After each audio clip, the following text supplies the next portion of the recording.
안녕하세요. 예수비전 선교회 안희한 목사입니다. 예배는 하나님께 올려드리는 겁니다. 따라서 예배를 드리고 있는 거 조심해서 대할 필요가 있죠. 근데 전광훈 목사님 쪽 사람들은 이게 없어요. 진짜로 가리 배 밖에 나왔습니다. 어제 이동욱 회장님이 전화를 하셨더라고요. 주일마다 광화문에서 예배를 드리고 계시죠. 어제 광화문에서 오후 3시에 전광훈 목사님 쪽 중심으로 부활절 연합예배가 진행이 되었죠. 3시에 시작되고 좀 더 일찍 끝났던 모양이에요. 그리고 이동욱 회장님이 예배를 드리고 있는데 전광훈 쪽 사람들이 지나가면서 욕을 하는 거예요. 쌍욕. 영적인 흐름이라고 전에도 말씀을 드렸어요. 저 목사님 욕을 막 하세요. 조나단 목사님 욕을 막 하세요. 그러니까 서브 채널 유튜버들도 욕을 막 해요. 인신공격, 인격살인 서슴지 않습니다. 근데 이런 모습이 교인들에게도 그대로 나타나요. 이 교인들이 얼마나 심각하느냐. 댓글 보세요. 쌍욕, 저주, 인격살인, 인격모독 이런 것들이 아주 일상사입니다. 그리고 그게 왜 문제인지도 몰라요. 늘 분노, 저주, 어떤 적개심, 미움, 공격성 이런 것들이 꽉 차 있어요. 그러니까 생명의 꼴, 하나님의 말씀을 제대로 먹어야 되는데 악한 것들을 자꾸 먹으니까 영혼이 망가져가는 거예요. 자기들의 영혼들이 망가진 것도 몰라요. 그리고 망가진 것도 모른 채 능력의 말씀, 성령의 역사를 체험하는 말씀을 듣고 있다고 좋다고 그래요. 비극이 아닐 수가 없습니다. 좋아요. 그렇게 욕을 하는 거 참 끔찍한 일이지만 진짜 더 끔찍한 일이 뭐냐. 예배를 건드리면서 욕을 하는 거죠. 제가요. 겪은 것이 없었다면 이 부분에 대해서 설마 있을까요? 설마 예수 믿는다는 사람들이, 설마 교인들이, 설마 하나님을 두려워하는 사람들이 예배를 드리고 있는데 예배를 욕할까? 이런 마태복음 10장에 예수님이 이렇게 말씀하세요. 몸은 죽여도 영혼은 능히 멸하지 못하는 사람을 두려워하지 말고 오직 너희 몸과 영혼을 능히 지옥에 멸하실 수 있는 그를 두려워해라. 참새 2마리가 한 아사론에 팔리지 않느냐? 그러나 너희 하늘 아버지께서 허락하지 아니하시면 그 하나라도 땅에 떨어지지 아니하리라. 너희는 너희 머리털까지 세신 바 되었나니 두려워하지 말라. 너희는 많은 참새보다 귀하니라. 사람을 두려워하지 말래요. 하나님을 두려워하래. 하나님을. 근데 하나님을 두려워하지 않는 거죠. 하나님이 두렵지 않으니 예배를 드리고 있는데 욕설이 가능한 거죠. 아까 얘기했죠. 영적 흐름이라니까요.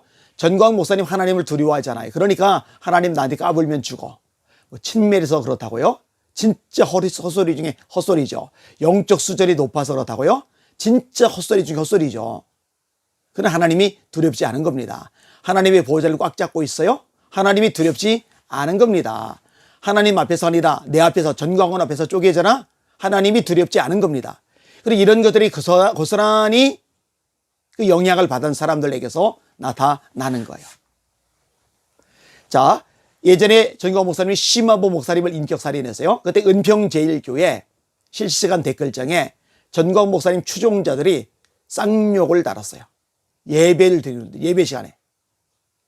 와, 멘붕이죠. 멘붕, 멘탈 붕괴.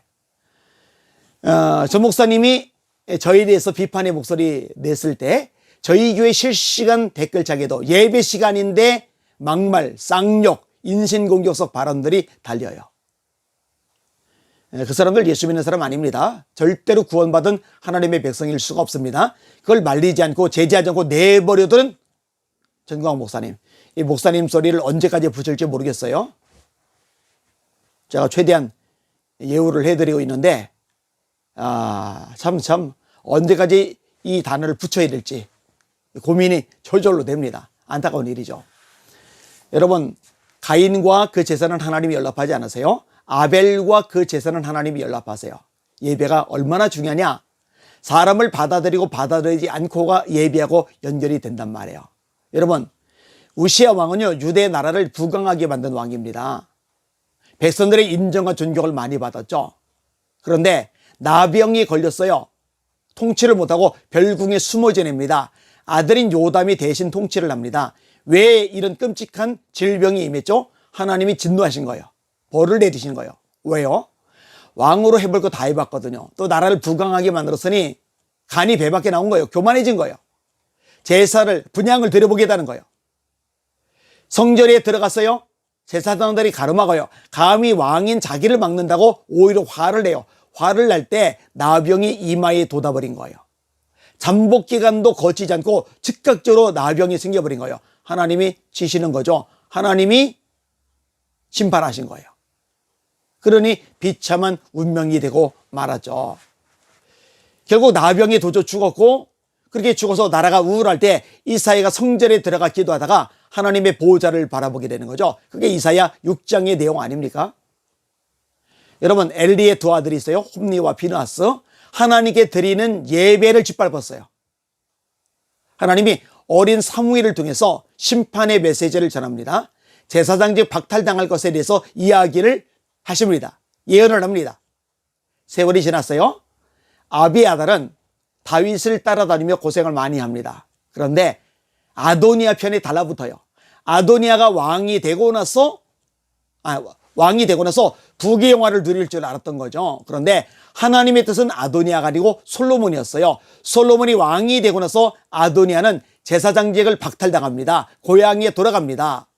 그 이후로 아도니아 계열은 제사장이 못해요. 사독 계열만 제사장이 됩니다.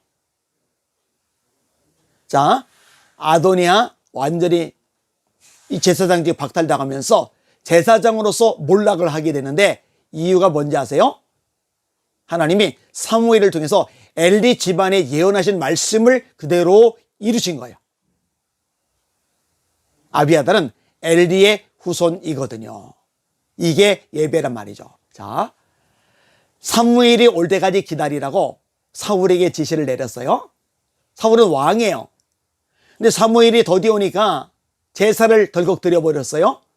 이 일 때문에 사울이 버림을 받아요. 아니, 예배를 먼저 드렸다고, 제사장 올 때까지 기다리지 않고 예배 먼저 드렸다고 그게 버림받을 일이에요? 예, 버림받을 일입니다. 아론 제사장의 두 아들 나답과 아비후, 이 두 아들이 어떻게 합니까? 하나님이 정하신 불 외에 다른 불을 들이다가 죽어버려요. 하나님이 손을 대신 거예요. 여러분, 정신 바짝 차려야 됩니다. 신약은 구약처럼 죽임을 당하지는 않아요. 그럼에도 불구하고 예배의 중요성이 과소평가될 수는 없어요. 예수님이 말씀하세요. 하나님은 영이시니 예배하는 자가 영과 진리로 예배할지니라. 아버지께서는 이렇게 자기에게 예배하는 자들을 찾으시느니라. 하나님이 찾으시는 사람, 영과 진리로 예배하는 사람들이잖아요. 그만큼 예배가 중요하단 말이에요. 그런데 예배를 드리고 있는데 지나가면서 욕을 하면서 지나가요? 예수 믿는 사람 아니에요. 그러니까 전광욱 쪽 사람들이 정상이 아닌 거예요. 비성경적인 사람인 거예요. 이걸 보면서도 잘한다고 애국이란 이름 하나로 모든 걸 감싸주는 사람들, 뭔가 문제가 심각한 거예요. 정상이 아닌 거예요. 있을 수가 없는 일이 뻐젓이 발생하고 있는 겁니다. 제발 정신을 차리시길 바랍니다. 눈을 뜨시기 바랍니다. 근본적으로 잘못되었어요. 하나님이 반드시 손을 대실 겁니다. 합류하는 사람들 같이 심판받기 전에, 같이 징계받기 전에 정신을 바짝 차리시고 영의 눈을 뜨시길 바랍니다. 제가 간곡하게 드리는 말씀들 외면하지 말고 좀 귀담아 들으시길 바랍니다. 제발 그렇게 될 수 있기를 원합니다. 이 방송을 들으시는 여러분들, 하나님을 두려워합시다. 떨림으로 하나님 앞에 나가시고 온 마음 온 뜻 다해 영과 진리로 하나님을 예배하는 진짜 예배자를 되시기를 예수님의 이름으로 부탁을 드립니다. 오늘도 주님 바라보고 주님의 이름으로 전쟁하며 승리합시다. 할렐루야.